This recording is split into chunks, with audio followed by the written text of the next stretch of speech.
брат. Ну просто то, как проводится вопрос непопулярный в народе.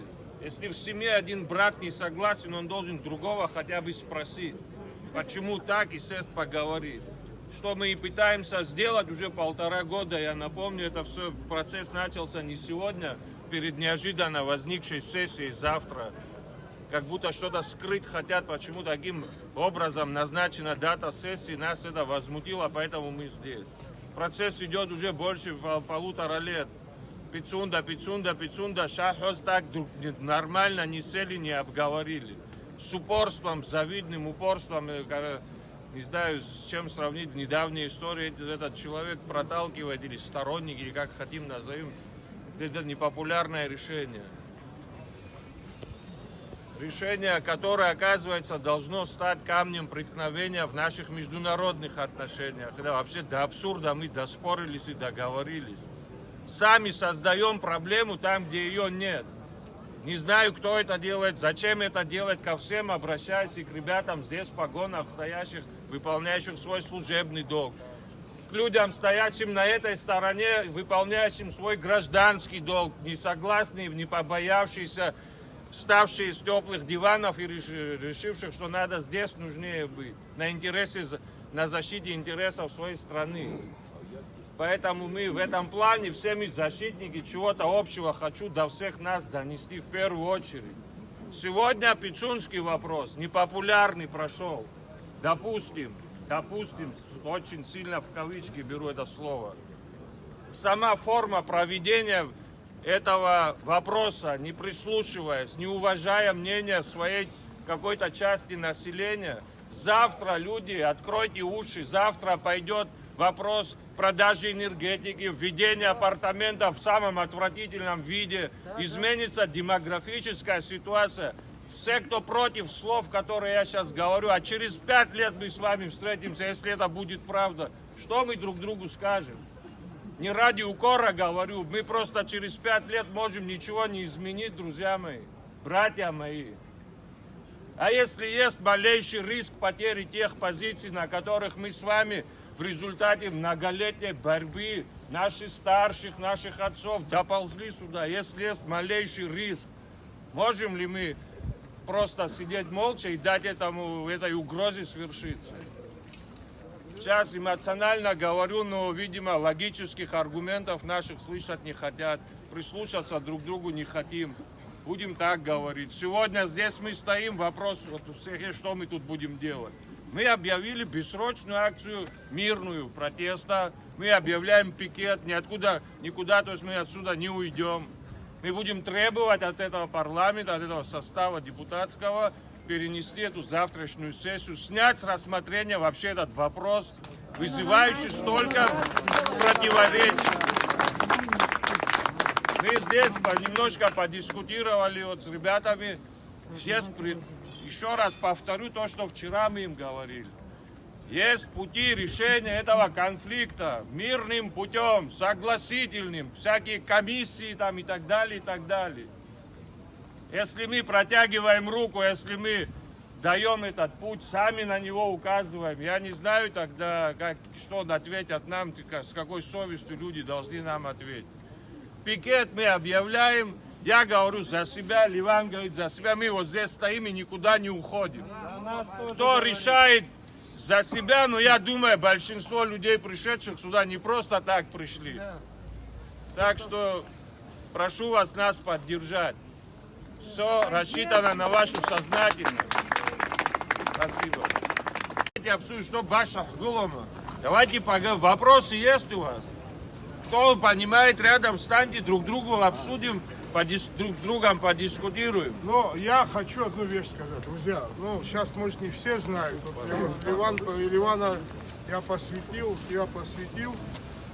Но я надеюсь на то, что сегодня, что нам говорят, в этом есть правда. Я хочу доверять людям.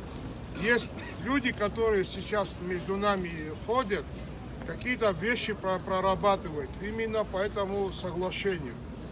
Когда у них более-менее контуры будут очерчены самого, то, что могут изменить, и именно не то, что могут, то, что мы озвучивали, да, Они нас позовут, во всяком случае так сказали. Я хочу в это верить. Я не думаю, что они время оттянут для того, чтобы там силовиков подтянуть или еще что-то сделать. Я хочу верить тому, что мне говорят. Вы можете мне не верить или верить, это ваше дело. Но я хочу в это верить. Ну, вообще трудно представить, что полгода не смогли сделать, вот сейчас ночью они все изменения... Батал, я все понимаю. Но бывают такие моменты, когда могут на самом деле услышать. Наверное, может услышать, слушайте, это вообще вариант имиджевый для Абхазии, правильно? Если мы делаем не так, как с кровью, с плотью отрывать у нас есть тоже форма. Мы не должны такие формы допускать. Завтра еще могут быть другие вопросы. Потому надо его правильно оформить, правильно сделать, чтобы и мы с лицом были, и там были довольны. Все-таки это наш партнер стратегический, да, но при всем при этом мы тоже должны свои интересы отстаивать, но при всем при этом найти ту золотую середину, которую строит и нашу сторону, и российскую сторону. Мы так это видим. Наше присутствие Кан здесь уже Валерий, не мешает? Кан Валерий, Оно, сейчас это наоборот, не ему к тебе это надо помогает. обращаться, и А не что, мы тебе должны спрашивать? эти слова говорить, но ты как депутат уж изволь, мы тебе выскажем. Хорошо, я выслушаю. Сам Я приму. Как бы это Когда они иронично все не было, слушали, но они спрашивали? зачем вечером бегать, как челночной дипломатией, заниматься, если можно снять вопрос, Вообще всех быть собрать, в зале посадить, этих людей за что мучаем, этих людей за что мучаем. Экстренное заседание сессии, все Отменили вопрос, то, что год надо было сделать, собрать всех за стол и выслушать. Сейчас делаем вот таким методом, каким-то непонятным. Ну, расширенное заседание, мы же говорили, парламент... В расширенное заседание озвучишь мнение на камеру, публично, это все превращается в эмоционально, в технические вопросы, там их кот наплакал, слушайте. Поэтому хотел поговорить в нашем понимании, чтобы слышали, что такое непередача третьим лицам. Вообще потенциальную возможность исключить передачи от ФСО какому-то ООО в будущем. Эти факты были, мы не придумываем. Слушайте, услышьте, текст неправильно, текст якобы там нет этой защиты. Завтра мы ничего не сможем сделать. Тогда и вопрос, тот, кто так упорно это инициирует, я уже называл, кто это в моем понимании.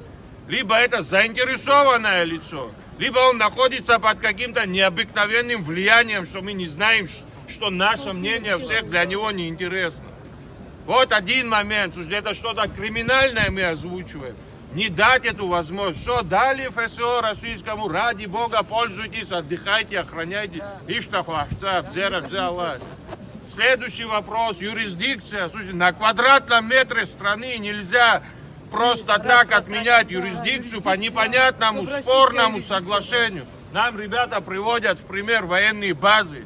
Слушайте, военная база и место отдыха немножко, наверное, разные вещи. Слушайте, военные базы, если кто постарше, все прошли это, знают, что это такое. Слушайте, военные базы не только чтобы нас защищать. Военные базы вообще-то для защиты взаимного контура и российского, что мы себя уничтожаем, уничтожаем. Наше с вами существование и война Россию в том числе защищает от недругов. Что мы себя преуменьшаем, мы вечно кому-то должны, вечно мы что-то должны. Мы ничего не должны, мы своим детям должны. Своим детям, больше никому и своей родине. И вы все это знаете прекрасно, зачем мы делаем вид, зачем мы верим в то, что мы вечно должны, ни на что не способны, мы не можем, сами не можем.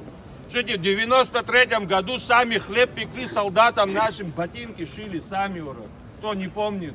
Мы их до сих пор дома лежат, носить можно. Он не помнит. Все помнят, мы боимся правду сказать друг другу, что с нами случилось. Слушайте. Кан Валерьевич, а спикер парламента